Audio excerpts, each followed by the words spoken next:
ہماری نسل کو پتہ ہی نہیں ہمارے نبی کون ہے۔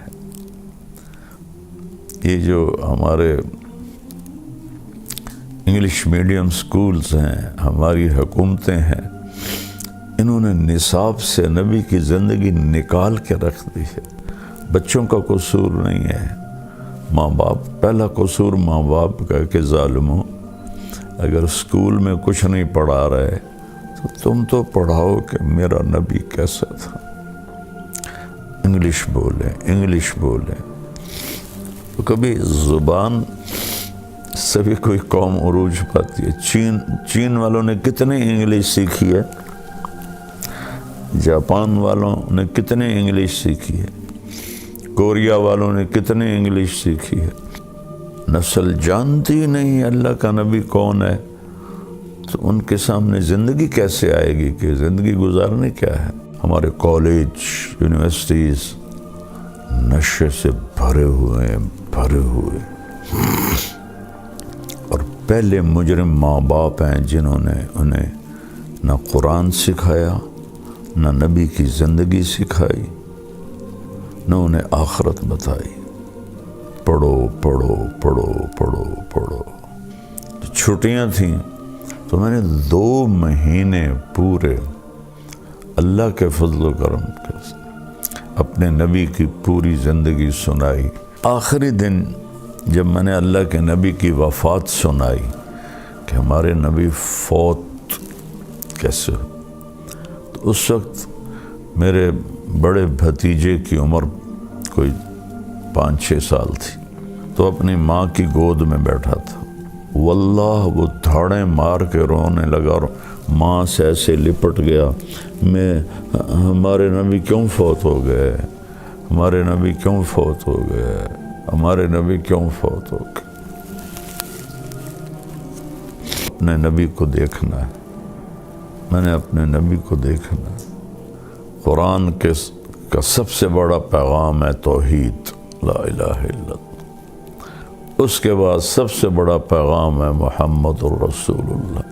اس کی زندگی گزار لو، چند دنوں کی بات ہے، چند صبحیں ہیں، چند شامیں ہیں، ڈھیر گزر گئیں، کچھ باقی ہیں۔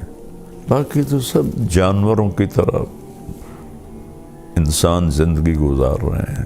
جانور مائنڈڈ لوگ ہیں، کھانا پینا، بیوی بچے، عیاشی بدماشی فحاشی۔ قابل رحم زندگی ہے، قابل رحم زندگی ہے، دکھ بھری دردناک زندگی ہے۔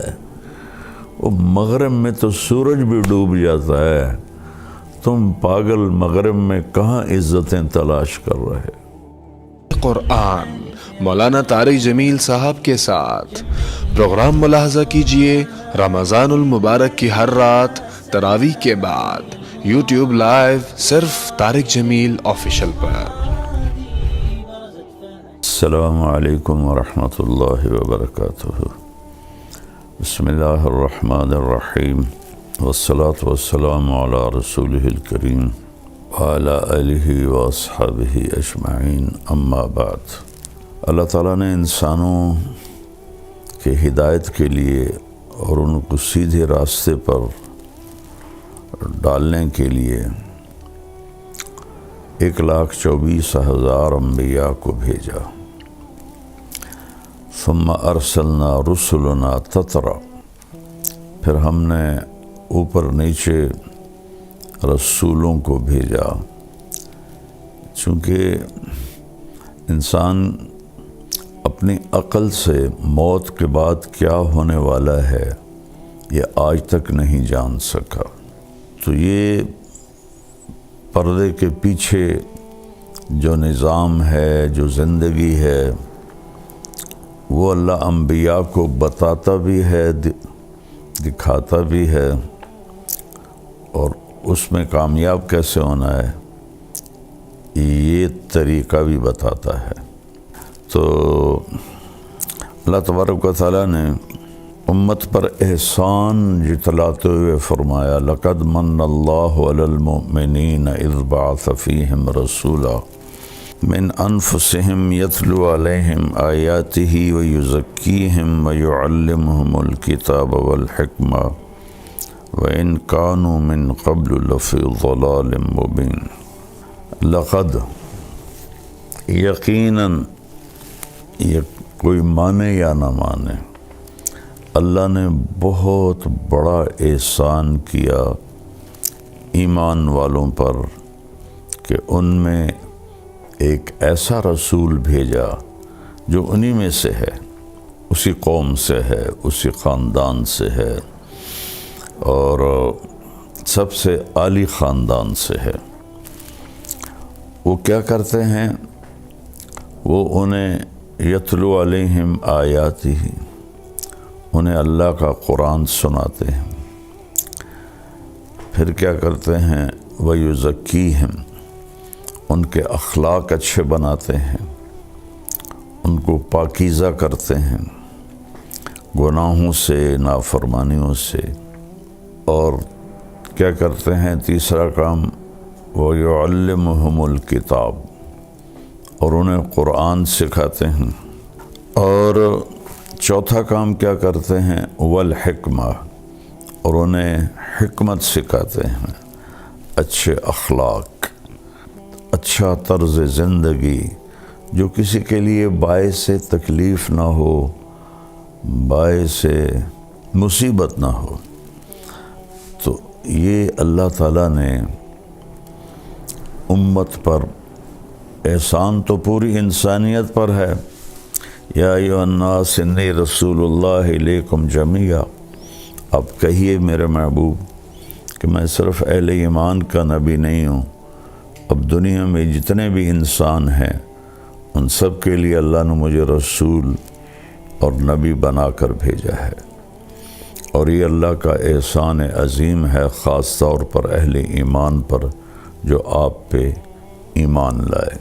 آپ کے علم کی مثال وہب بن منبہ رحمۃ اللہ علیہ نے دی ہے کہ سارے نبیوں کو اللہ تعالیٰ نے جو علم دیا اس کی مثال ہے ریت کے ایک ذرے کی، اور اپنے محبوب کو جو علم عطا فرمایا اس کی مثال ہے ایک صحرا کی۔ یہ صرف سمجھانے کے لیے ہے، ورنہ کوئی نسبت قائم نہیں ہو سکتی۔ جو ہستی عرشوں پر جا کے اللہ سے ہم کلام ہو جائے، اللہ کی زیارت کر لے، تو ان کے علم کو کہاں سے شروع کریں اور کہاں ختم کریں نہ ناپا جا سکتا ہے، نہ تولا جا سکتا ہے۔ ما ینطق عن الہویٰ ان ہو الا وحی یوحیٰ، اس کی زبان سے جو بول نکلتا ہے وہ اللہ کا بول ہوتا ہے۔ ایک صحابی ہیں عبداللہ بن عمر رضی اللہ تعالیٰ عنہ، کہنے لگے یا رسول اللہ میں آپ کی باتیں لکھتا ہوں، کبھی آپ غصے میں ہوتے ہیں؟ اس نے خیال کیا عام لوگوں پر، کبھی آپ غصے میں ہوتے ہیں؟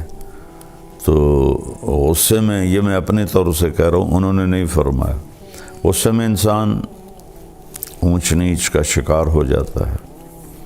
تو یا رسول اللہ کیا میں اس وقت بھی آپ کی باتیں لکھ لیا کروں؟ تو آپ نے فرمایا اکتب فوالذی نفسی بیدہ لا یخرج من ھذا الا الحق، آپ نے فرمایا ہر حال میں میری باتیں لکھو، اس ذات کی قسم جس کے قبضے میں میری جان ہے۔ پھر آپ نے اپنی زبان باہر نکالی اور اس کو ایسے پکڑا کہ اس زبان سے حق کے سوا کچھ نہیں نکلتا۔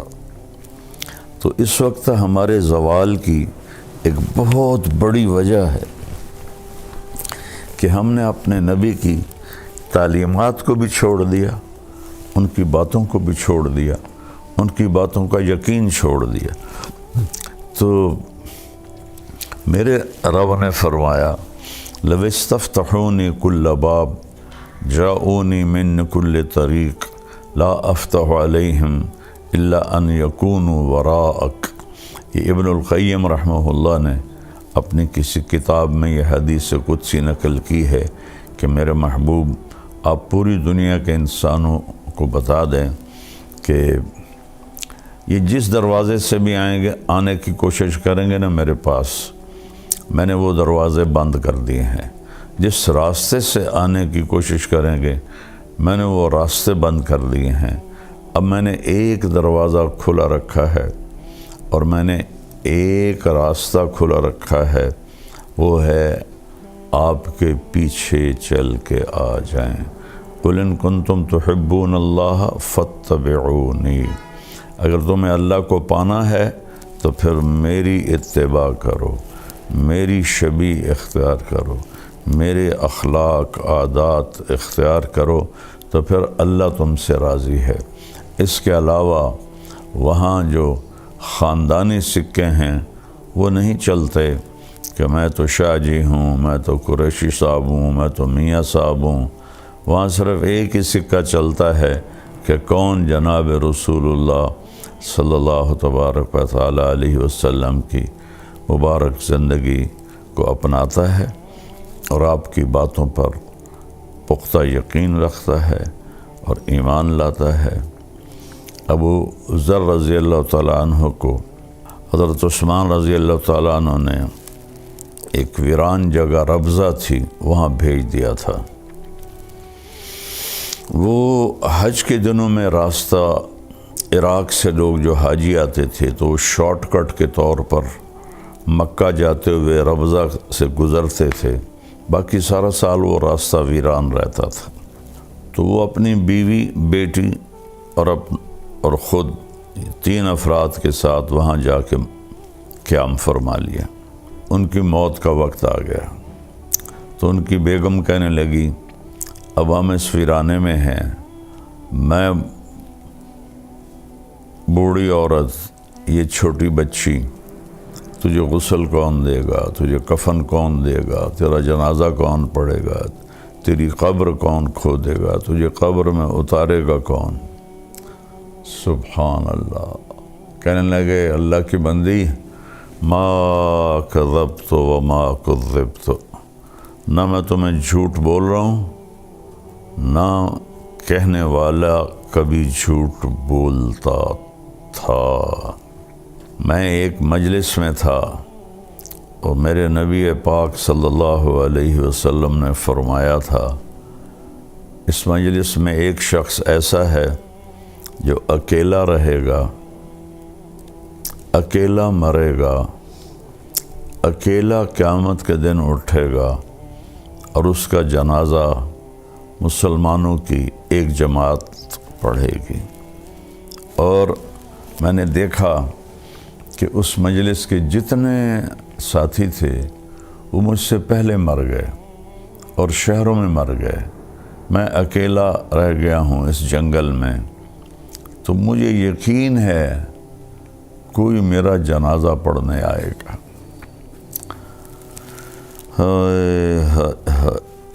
وہ کہنے لگے انا وقد انقطع الحاج، کہنے لگی ابو ذر یہ کیسے ہوگا، اب تو حج بھی کوئی نہیں ہے کہ حج کے قافلے گزریں اور کوئی تیرا جنازہ پڑھ دے۔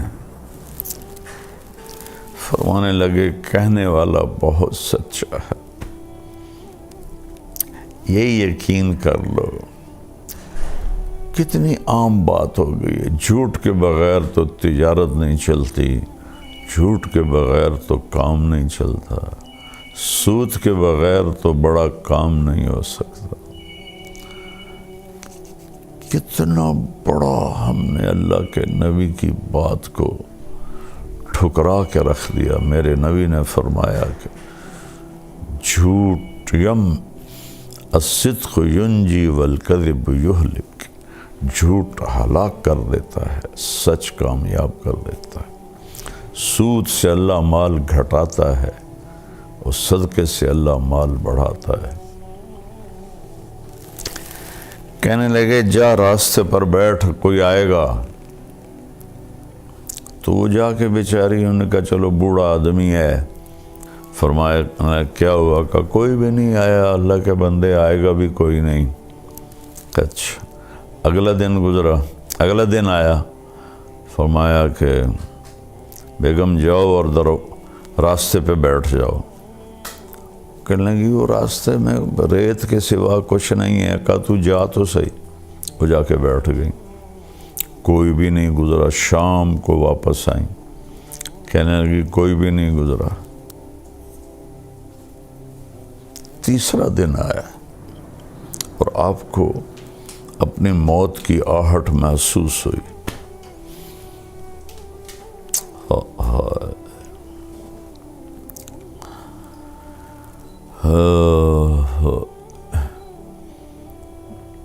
ایک حدیث میں آتا ہے، ابن ماجہ کی حدیث ہے کہ اللہ تعالیٰ 4 آدمیوں سے محبت کرتا ہے، میرے صحابہ میں سے 4 آدمیوں سے محبت کرتا ہے، اور پھر فرمایا علی ان میں سے ہے، علی ان میں سے ہے، علی ان میں سے ہے۔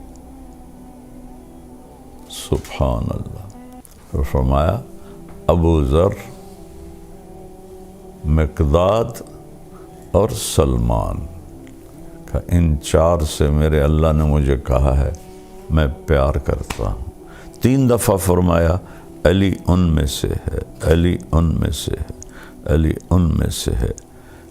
آگے چل کے امت نے بے وفائی کرنی تھی، آپ نے ایک دفعہ فرمایا بھی سی علی میرے بعد امت تجھ سے بے وفائی کرے گی، کیا کرو گے؟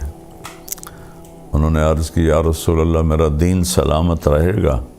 کہنے لگے ہاں تیرا دین تو سلامت رہے گا۔ کہا پھر مجھے کوئی پرواہ نہیں ہے۔ اور پھر اپنے ساتھیوں کی بے وفائیوں سے اتنا دکھی ہوئے کہ فجر کی نماز پڑھ کے مصلی پر بیٹھتے تھے تو داڑھی کو ایسے پکڑتے تھے، فرماتے تو کب رنگین ہوگی، تو کب رنگین ہوگی، تو کب رنگین ہوگی۔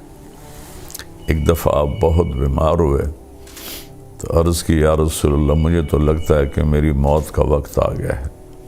تو آپ نے فرمایا علی نہیں ابھی نہیں، تو اس دن مرے گا۔ آپ نے اپنا ہاتھ ایسے رکھا، جب تیرے اس سر کے خون سے یوں ہاتھ نیچے لائے تیری یہ داڑھی رنگین ہوگی تو اس دن مرے گا، تو اس سے پہلے نہیں مرے گا۔ تو پھر وہ حدیث یاد کر کے ایسے داڑھی پکڑتے اور کہتے تو کب رنگین ہوگی، تو کب رنگین ہوگی۔ کہ آپ کے جو تھے ماننے ساتھی وہ انتہائی بے وفا تھے۔ مصر پر معاویہ بن خدیج رضی اللہ تعالیٰ عنہ نے امیر معاویہ رضی اللہ عنہ کی طرف سے حملہ کیا اور اس پہ قبضہ کر لیا، اور حضرت ابوبکر کے بیٹے محمد بن ابی بکر کو قتل کر کے ان کی لاش کو گدھے کی کھال میں لپیٹ کے آگ لگا دی۔ حضرت علی رضی اللہ تعالیٰ عنہ انتہائی غمگین ہوئے اور حکم دیا کہ نکلو ان کے خلاف جہاد کے لیے، اور آپ خود نکلے اور خیمہ کوفے کے باہر لگا کے آپ نے وہاں قیام کیا۔ صبح اٹھے تو ایک آدمی بھی نہیں آیا ہوا تھا، ایک آدمی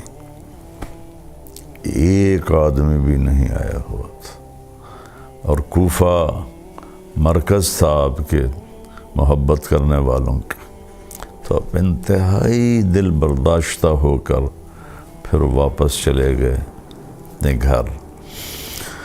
تو اس لیے 3 دفعہ کہا 4 آدمیوں سے اللہ پیار کرتا ہے اور علی ان میں سے ہے، علی ان میں سے ہے، علی ان میں سے ہے۔ اور ابو ذر بھی ان میں سے ہے، مقداد بھی ان میں سے ہے، سلمان بھی ان میں سے ہے۔ کہ جا جب تیسرا دن آیا تو بیٹی سے کہنے لگے بیٹی بکرا ذبح کر اور کھانا تیار کر، آج مہمان آئیں گے میرا جنازہ پڑھنے۔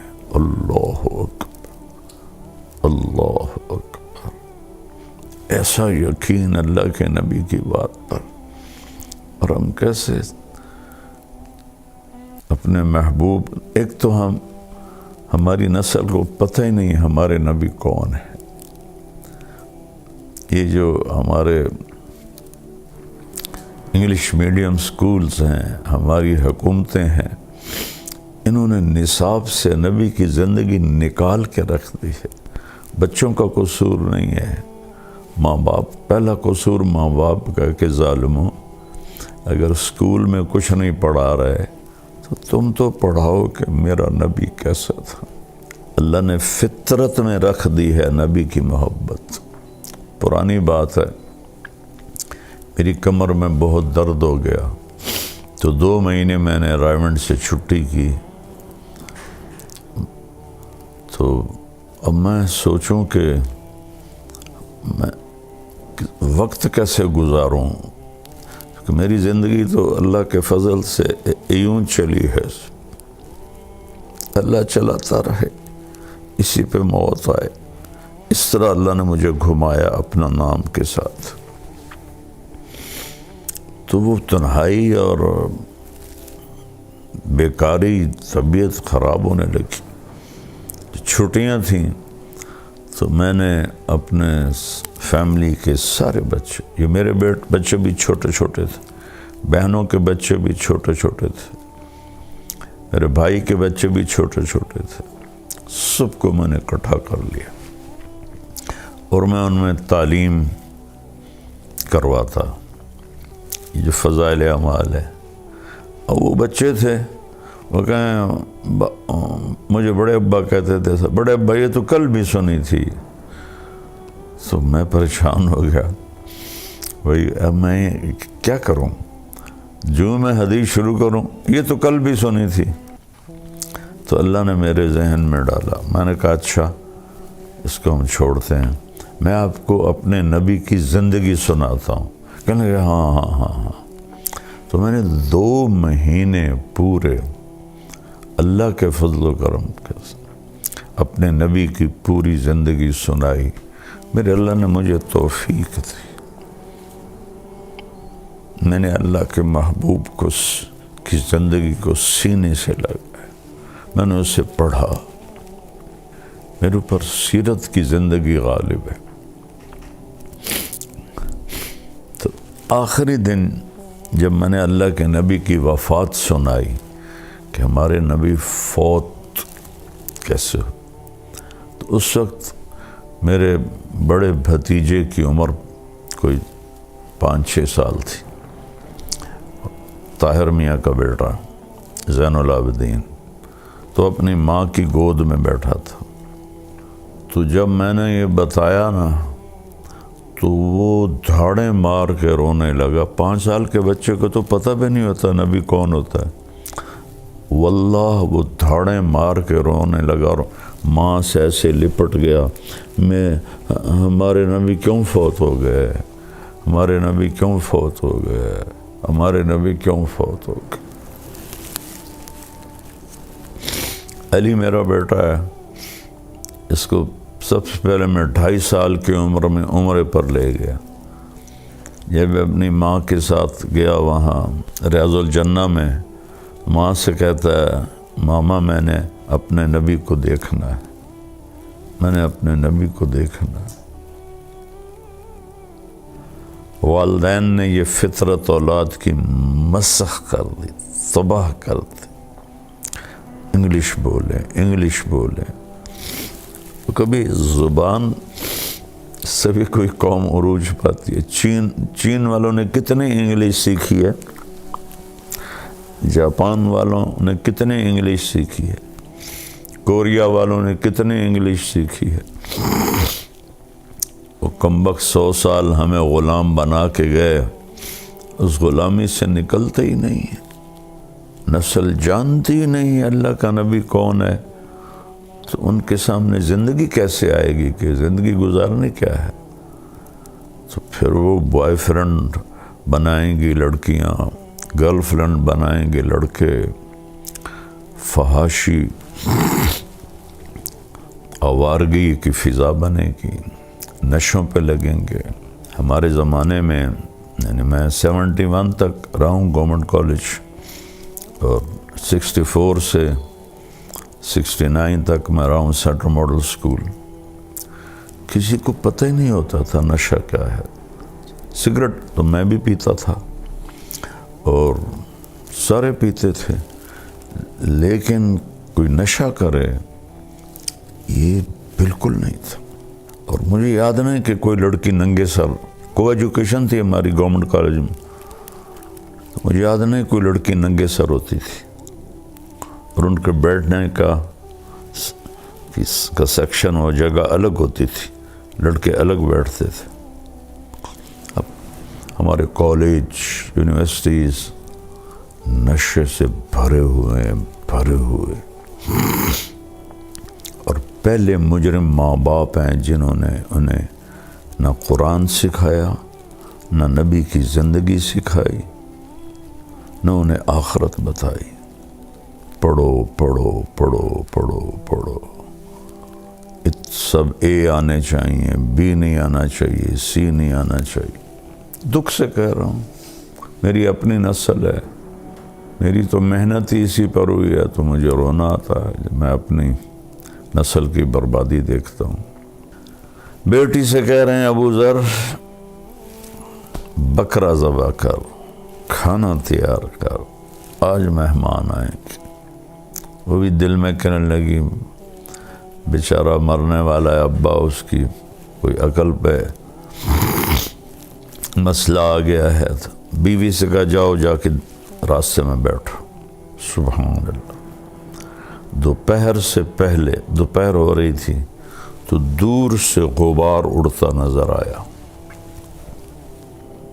تیسرا دن تھا، جنگل ویران۔ جب اس نے غبار اڑتا دیکھا تو وہ کھڑی ہو گئی، انہوں نے ایسے اپنا ہاتھ لہرایا تو وہ جو سوار تھے 20 آدمی تھے، سارے اونٹوں پہ سوار تھے۔ تو انہوں نے دیکھا ویرانے میں ایک عورت کھڑی ہوئی ہے، تو انہوں نے اپنے اونٹوں کا رخ پھیر دیا اس بی بی کی طرف، تو کہنے لگی هل لکم من رغبت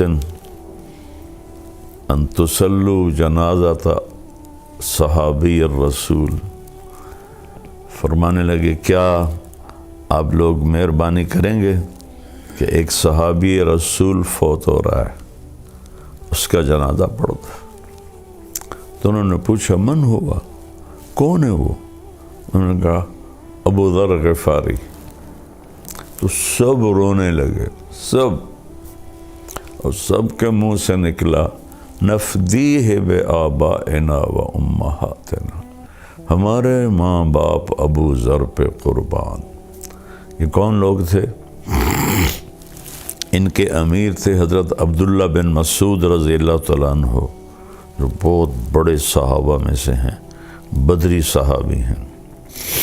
یہ عمرے کے لیے جا رہے تھے مکہ مکرمہ، تو شارٹ کٹ اختیار کیا کہ جلدی عمرے پر پہنچ جائیں۔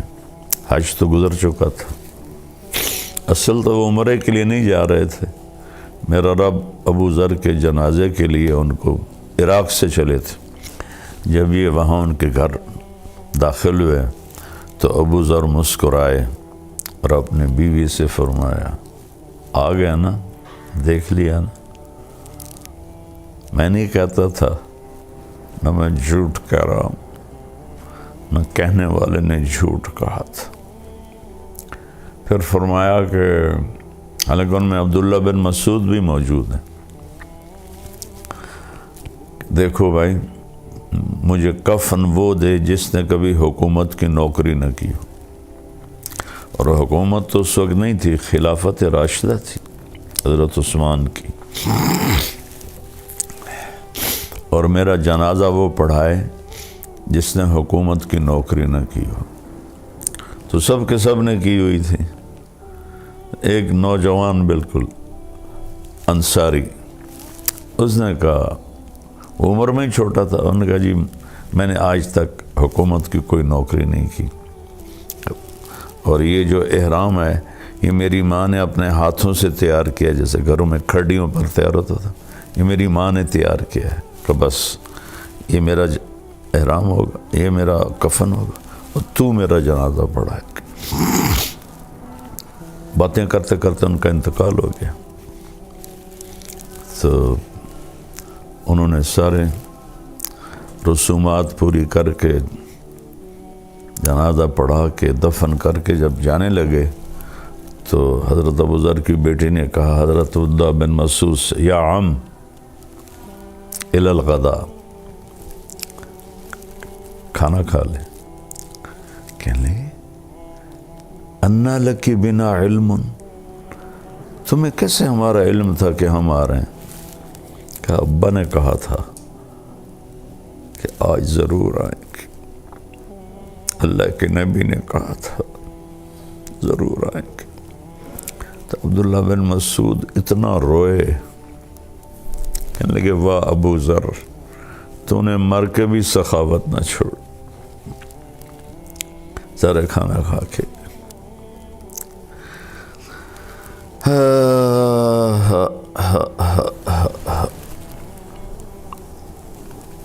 بھولی بسری داستانیں رہ گئیں بیٹا۔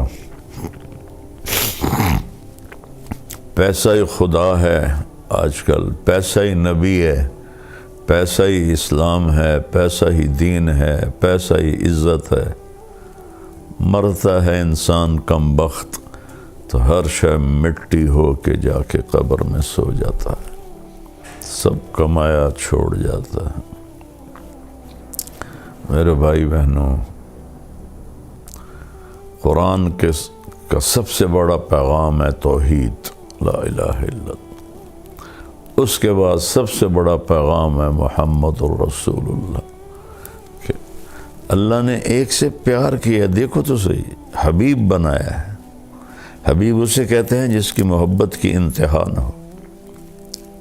خلیل اسے کہتے ہیں، ابراہیم خلیل اللہ ہیں جن کی محبت مضبوطی سے گڑ گئی ہو، بڑھتی نہ ہو۔ حبیب اسے کہتے ہیں، حبیب کی اصل ہے حبہ، حبہ دانے کو کہتے ہیں، اور دانے کی صفت ہے وہ کاشت کرو بڑھتا ہے، کاشت کرو بڑھتا ہے۔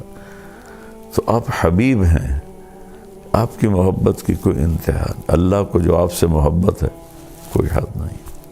اس کی زندگی گزار لو، چند دنوں کی بات ہے، چند صبحیں ہیں، چند شامیں ہیں، ڈھیر گزر گئیں، کچھ باقی ہیں۔ ایسا مریں کہ اللہ کا نبی استقبال کرے، اللہ کی بارگاہ میں پہنچے تو وہ کہے میرے بندے میں راضی ہوں، میری بندی میں راضی۔ زندگی تو یہ ہے، باقی تو سب جانوروں کی طرح انسان زندگی گزار رہے ہیں۔ ہمارے اور جانوروں میں اتنا ہی فرق ہے، ہم بولتے ہیں وہ بولتے نہیں، ورنہ جانور مائنڈڈ لوگ ہیں، کھانا پینا، بیوی بچے، عیاشی بدماشی فحاشی، ناچ گانا، اس کو زندگی بنایا ہوا ہے۔ جا کے دیکھو، میں 42 سال سے یورپ جا رہا ہوں، 82 سے میرا سفر شروع ہوا ہے، تبلیغ کے لیے جاتا تھا۔ میل آفیشل مغرب میں تو سورج بھی ڈوب جاتا ہے، تم پاگل مغرب میں کہاں عزتیں تلاش کر رہے؟ ابھرنے کی جگہ مشرق ہے، ڈوبنے کی جگہ مغرب ہے۔ وہ تو ہاری ہوئی قومیں ہیں، اللہ کی نظر میں اولئک کالانعام، یہ جانور ہیں۔ تو جانوروں کے پیچھے چل کے کیا کرو گے؟ جانور ہی بنو گے۔ تو شکر کرو اللہ کے نبی کا کلمہ پڑھتے ہیں۔